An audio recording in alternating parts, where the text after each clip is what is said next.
নমস্কার বন্ধুরা, মানবীর রান্নাঘরে আপনাদের সবাইকে স্বাগত জানাই। আমার আজকের রেসিপি চিকেন মাঞ্চুরিয়ান। সুস্বাদু এই রেসিপিটা ফ্রাইড রাইস, যে কোনো রকমের ফ্রাইড রাইসের সাথে খুবই ভালো লাগে। তো আসুন দেখে নিই যেটা কিভাবে বানিয়েছি।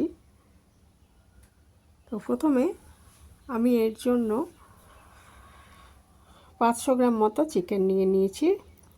এটা বোনলেস হলেই ভালো হয়, তো আমারও বেশিরভাগ পিস বোনলেসই, দুই একটা হয়তো সামান্য রয়েছে বোন। তো যাই হোক, এটা আমি ভালো করে ধুয়ে এর মধ্যে 1 চামচ আদা রসুন বাটা দিলাম, একটা ডিম দিয়ে দিচ্ছি ভেঙে, দিয়ে দিচ্ছি পরিমাণ মতো নুন প্রায় 1 চামচ, আর একটু গোলমরিচের গুঁড়ো, আর আমার ওটা দেখানো হয়নি, আমি কিন্তু একটু ভিনিগারও দিয়েছি। দিয়ে এটাকে মাখিয়ে অন্তত 8 ঘন্টা রেখে দেবো। এখনই কিন্তু কর্নফ্লাওয়ারটা দিলাম না, কারণ এখন কর্নফ্লাওয়ার দিলে এই যে আমি জিনিসগুলো দিয়েছি সেটা কর্নফ্লাওয়ার টেনে নেবে, মাংসের ভেতরে ঢুকবে না। তাহলে চিকেনটা ভেতরে যদি ওইগুলো ঢোকে তাহলে কি হবে না, সফট হবে চিকেনটা। ওই জন্য আমি কর্নফ্লাওয়ারটা পরে দেব, আগে আমি এগুলো মাখিয়ে 8 ঘন্টা রেখে দিচ্ছি। এরপরে 8 ঘন্টা পর আমি দেখুন কর্নফ্লাওয়ার মানে প্রায় 3 চামচ, মানে যতটা লাগবে আর কি, আমার একটু জল ছেড়ে গেছে এটা, তো মাখিয়ে রেখে দিয়েছিলাম। তো সেটা কর্নফ্লাওয়ার যেরকম লাগবে এটা ম্যারিনেশনের জন্য সেই রকম দিয়ে এটাকে আরও 10 মিনিট মতো রেখে দেবো। আর এদিকে আমি জোগাড় করে নিয়েছি, একটা ক্যাপসিকাম কেটে নিয়েছি, কাঁচা লঙ্কা ছোটো ছোটো করে কেটে নিয়েছি 3টে, এক টুকরো আদাকে ছোটো করে কেটে নিয়েছি, রসুন কেটে নিয়েছি, আর একটা মাঝারি সাইজে পেঁয়াজ এইভাবে কেটে নিয়েছি। তারপর একটা কড়াইতে আমি মোটামুটি একটু মানে ভালো করে ভাজা যাতে যায় সেইভাবে সাদা তেল দিয়ে দিয়েছি। তেলটা খুব ভালো করে গরম হলে আমি লো টু মিডিয়াম আঁচে আগে চিকেনের পিসগুলো, মেখে রাখা চিকেনের পিসগুলো ভেজে নিচ্ছি।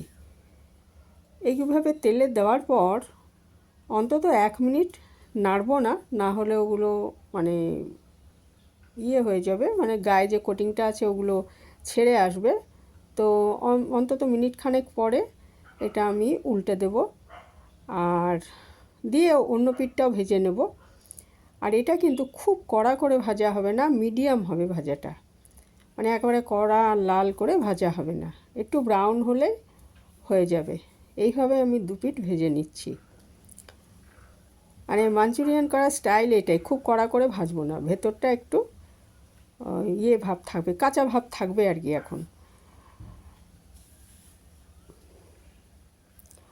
আর এইভাবে 2-3 খেপে আমি সমস্ত চিকেনের টুকরোগুলোকে ভেজে নিচ্ছি।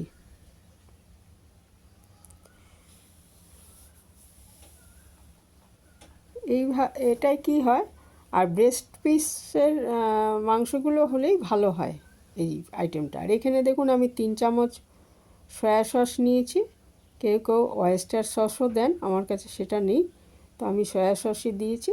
আর 3 চামচ মতন দিয়েছি, 3-4 চামচ মতো দেবেন টমেটো সস, ওটা রেডি করে রাখলাম। আর এদিকে ওই কিছুটা তেল আমি সরিয়ে নিয়েছি, কারণ অতটা তেল তো লাগবে না, 1-1.5 চামচ তেল হলেই হয়ে যাবে। তার মধ্যে আমি ওই আদা রসুন আর লঙ্কা কুচিগুলো ভেজে নিচ্ছি। একটু ভাজা হয়ে গেলেই এই সময় কিন্তু আঁচটা চড়া করে দিতে হবে আর কি, কারণ চাইনিজ রান্নার সেটাই স্পেশালিটি, যে হাই ফ্লেমে এখন রান্নাটা হবে। তো এবারে পেঁয়াজের টুকরোগুলো দিয়ে আমি নেড়ে চেড়ে নিচ্ছি, দিয়ে দেব পরিমাণ মতো নুন, আর সসেও কিন্তু নুন আছে, তাই একটু বুঝে নুনটা দিতে হবে। আর চিকেনে তো মাখার সময় আমি নুন দিয়েছিলাম, সেই বুঝে নুনটা দিতে হবে আর কি। এটা কিছুক্ষণ পর আমি যখন একটু নরম ভাব চলে আসছে তখনই আমি দিয়ে দিলাম ক্যাপসিকাম, পরিমাণ মতো নুন, সয়া সস, আর এইটা কর্নফ্লাওয়ার আমি একটু গুলে রেখে দিয়েছিলাম, আর একটু গোলমরিচ সাথে, গোলমরিচের গুঁড়ো, সেইটা আমি দিয়ে দিলাম। দিয়ে এরপরে দিয়ে দিচ্ছি টমেটো সস, আর একটু পরিমাণ মতো জল দিয়ে দিতে হবে। এটা একটু মাখামাখাই হয়, অনেকে গ্রেভি রাখেন, কিন্তু সাধারণত এটা একটু রান্নাটা একটু শুকনো শুকনোই হয়। আপনি যদি গ্রেভি রাখতে চান তো সেই বুঝে দেবেন জলটা। দিয়ে এবারে আমি অল্পই দিয়েছি জল, দিয়ে ভাজা চিকেনগুলো দিয়ে আমি ঢেকে 3-4 মিনিট রান্না করে নিচ্ছি। হাই ফ্লেমে রেখেছি আজ। এটা দেখুন একদমই তৈরি হয়ে এসছে।